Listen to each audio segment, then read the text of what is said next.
ایک امیر والی کابل گزرے ہیں جن کا نام تھا دوست محمد۔ ان کے بارے میں آتا ہے ایک دفعہ دشمن نے حملہ کیا، انہوں نے اپنے بیٹے کو بھیجا کہ اپنی فوج لے کر جاؤ اور جا کر ان کے ساتھ جنگ کرو۔ اب جب وہ جنگ ہوئی، کچھ دنوں کے بعد ان کی ایجنسی نے ان کو آ کر اطلاع دی کہ شہزادہ بھاگا اور دشمن نے اس پر وار کیا۔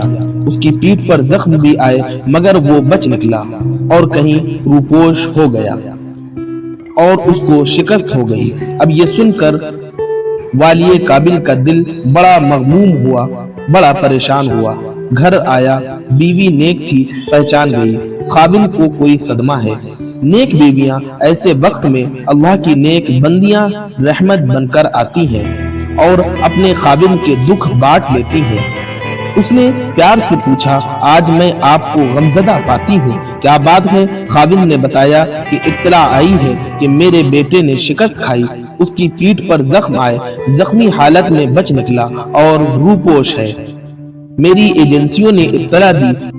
جب اس کی بیوی نے یہ بات سنی تو کہنے لگی، آپ کی بات ٹھیک ہوگی مگر میرے نزدیک یہ بات غلط ہے، کبھی یہ بات ٹھیک نہیں ہو سکتی۔ قابل نے کہا، وہ کیوں؟ کہنے لگی، بس میں کہہ رہی ہوں، میں اس کی ماں ہوں، میں اس بیٹے کو جانتی ہوں، یہ خبر بالکل غلط ہے، آپ تسلی رکھیں، غم زدہ ہونے کی کوئی ضرورت نہیں، ہمارا بیٹا ایسا کبھی نہیں کر سکتا۔ والی کابل حیران ہے، وہ کہنے لگے، تجھے کیوں نہیں سمجھ آ رہی؟ مجھے کتنے لوگوں نے اطلاع دی۔ یہ کہنے لگی، یہ ہرگز نہیں، یہ بات بالکل غلط ہے، چاہے سینکڑوں لوگ آ کر کہیں، مگر پھر بھی یہ بات غلط ہے۔ اس قابل نے سوچا، عورتوں کی عادت ہوتی ہے مرغے کی ایک ٹانگ ہانکتی رہتی ہیں اور یہ بات مانتی نہیں ہے، ضد کر کے رہ جاتی ہیں، میری بیوی بھی شاید یہی کر رہی ہے۔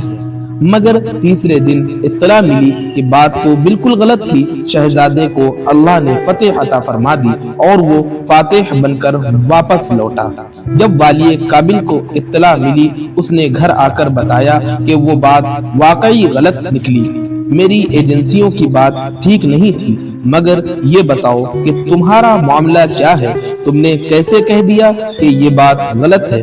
کیسے پتہ چل گیا؟ وہ کہنے لگی، یہ ایک راز ہے، میں نے اپنے اور اللہ کے درمیان رکھا تھا، سوچا تھا کہ کسی کو نہیں بتاؤں گی۔ کہنے لگا، میں تو تمہارا خاوند ہوں، مجھے ضرور بتا دو۔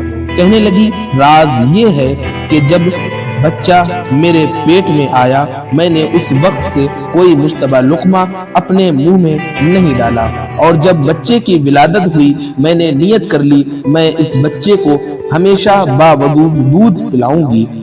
جب بھی میں نے بچے کو دودھ پلایا، ہمیشہ باوضو ہو کر پلایا، میں نے کبھی بے وضو دودھ نہیں پلایا۔ اس کی برکت تھی جس کی وجہ سے بچے کے اندر بہادری آئی، اچھے اخلاق آئے۔ یہ کیسے ممکن ہے؟ میرا بچہ شکست کھاتا، یہ شہید ہو سکتا تھا، یہ دشمن کے سامنے سر کٹا سکتا تھا، مگر پیٹھ پھیر کر نہیں بھاگ سکتا تھا۔ یہ تو بزدلوں کا کام ہوتا ہے، اللہ نے میرے گمان کو سچا کر دیا۔ تو پہلے وقت کی ملکہ بھی ایسی نیک ہوتی تھی، اپنے بیٹوں کو باوضو دودھ پلاتی تھی، اور آج کل کی بچیوں کا تو یہ حال ہے، سینے سے لگا کر بچوں کو فیڈ دے رہی ہوتی ہیں، سامنے ٹی وی پر بیٹھ کر ڈرامے دیکھ رہی ہوتی ہیں، گانے سن رہی ہوتی ہیں، تو کیا اس کے بد اثرات بچوں پر نہیں پڑیں گے؟